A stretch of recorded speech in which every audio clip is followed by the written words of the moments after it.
credit to those guys over there. They earned that win. They made they made the plays in the critical moments. They're at the end to win it. So that's what they've done. It's proud of the way the guys played. I thought they played their tails off, played hard, man. I thought we finished plays, tried to finish plays. I thought we were disciplined for the most part. But just, defense, I thought really, really played their tails off, I thought they showed up, played championship-style defense. That they had to put out a number of fires there between the takeaways and the fourth down stops. But like I told them, man, yep. But it's also you got the hot hand. You gotta beat them back one more time. And then offensively, 3 of 13, 0 on third down, and 0 of 5 on fourth down. We could not convert, and when you can't convert, that makes it very difficult. Felt like we were going to get in a rhythm after that second quarter. We started, we hit those explosives, went down, J-Mo scores, touchdown, and it felt like, all right, here we go. But just couldn't ever really get in a rhythm offensively. There's some calls I wish I could have gotten back. I didn't help those guys, and I hate that. I didn't help them. So, but that was kind of the story of the game. Was it a common theme on third and fourth down, Dan, or was it multiple things? What do you think was maybe the disconnect there? Yeah, just Philly was doing, or no, they really didn't do. They really didn't do anything different. I mean, he, like Fangio does, he mixed his calls, and he's got a few that he rolls through, and he does a good job of variety there. But yet, I wouldn't say it was anything like exotic or anything we haven't seen or talked about. We were just a little off. I mean, it really was kind of one of those days. I hate saying that, but it was just a little bit of one of those days. And I mean, it's a rare that Golf and St. Brown don't connect.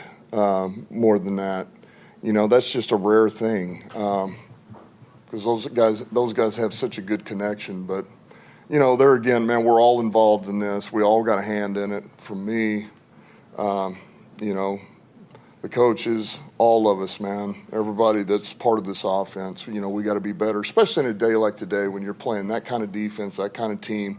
The margin for error is so small, man. You don't have the luxury. Like, we get in the red zone, we have to score a touchdown, man. We can't come away not scoring 7 there. We have to convert at least 2 or 3 of those fourth downs. You have to. And we were a little off. We just couldn't get our rhythm there. And was under, obviously, constant pressure. And say it again? Golf was under constant pressure, and it looked like that wrecked anything you guys tried to do. Is there anything you could have done to alleviate, because it looked like you couldn't even move at all in the fourth quarter? Yeah, well, once we got down there, a couple of scores, that makes it a little more difficult. But, certainly try to max protect a little bit more. That can help. Now you don't get as many guys out, but that's one way to do it. We just, there again, we just couldn't get going. What did you think of the Rock, the best? Yeah, well, I thought he played defense like he did the whole game, man. I thought he challenged, and played it like he did the very first rep that we played man-to-man. So I wouldn't tell him to do anything different, man. Get up there and challenge, play your style, and that's it. You talk about how pivotal this November stretch would be. Obviously, the guys entered this game with just high expectations. How did you keep your confidence high going forward and not allow this game to be too much for them? Yeah, well, look, there again, we know the type of team we just faced, a good team, man, and we had our chances. We didn't get it done. They made the most of the opportunity. We didn't, but we're right there, and we understand what it is, and we understand we make 1 or 2 more plays in certain areas, then you got the legit shot to win that game at the end. So it is. As bad as it stings, as bad as it is, we're so freaking close, And I mentioned this before, you just kind of hit some of these patches here. We're middle way through the season. We're in November, and I believe this is the best thing for us. You know, you don't want to say that, and it doesn't feel good, but yet, man, we're going to learn from this. We're going to get better. We're going to adjust, and we'll be hitting our stride when other teams start to hit their adversity towards the back end of the season. I really believe that. So, you know, we're going to learn from this game, and we're going to get better.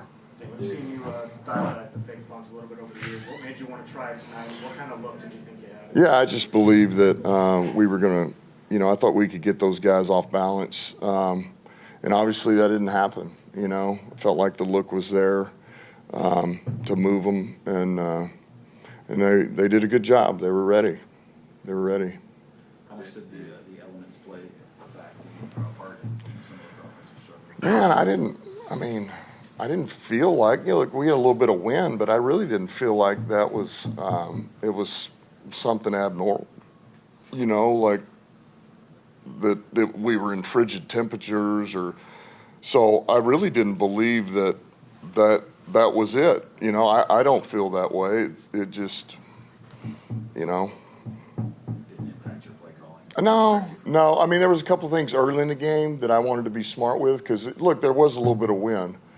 But once we got going, I wasn't even thinking about the wind. I felt like, you know, that wasn't going to be an issue. Dan, can you chalk up some of what happened tonight to the Eagles having a great defense and the world champs, but look at and wonder and be concerned about how the offensive line in your offense was overwhelmed a little bit? Yeah, well, look, that is a good defense. We know that. But, you know, there's things that, just like every game, that is a very good defense. But yet, man, we can play better. You know, we can play better. I can call a better game.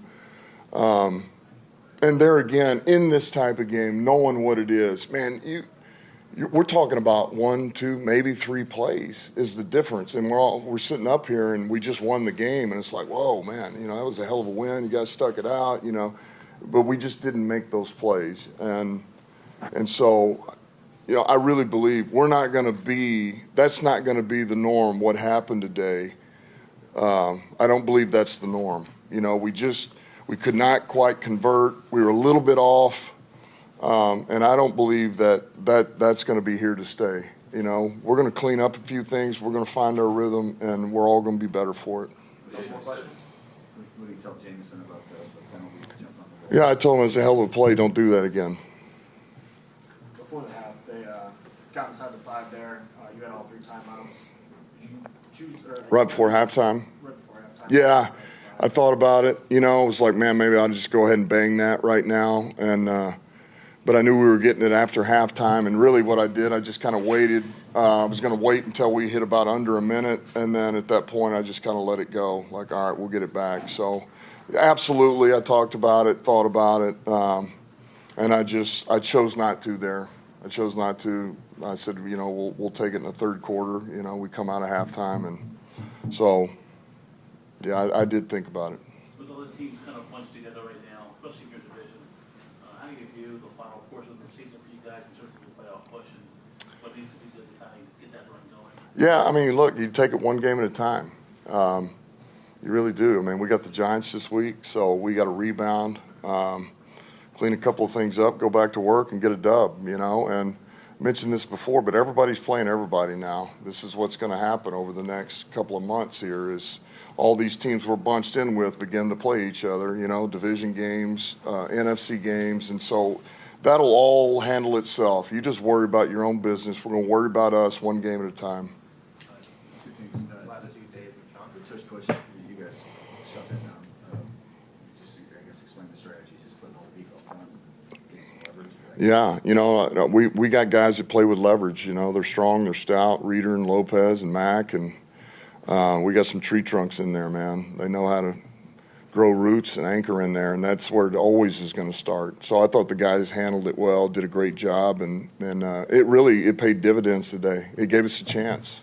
And Sam, you guys put Sam on IR. Yeah. How concerning is that? What's the long-term prognosis? Well, obviously enough to where we you know, we're talking about 4 weeks here. So, obviously we're going to hope that this thing calms down, and after those 4 games, you know, we can get him back. But we're really just taking this day to day, week to week. Think you'll get it back at this point? I'm hopeful, but I really don't know. Sean, last question? Dan, you said you wanted some calls back. What about some decisions? Yeah. It's such a tight game. Yeah, no, listen, and I told the team that. I was like, man, there's some things I wish I would have done different. And look, the bottom line is you obviously, if you go totally conservative, you got to, in the way this game played out, and the way it was, you got a better chance of winning that game than some of those decisions I made. I understand that. But also, that's who we are. It's who I am, and it bit us today,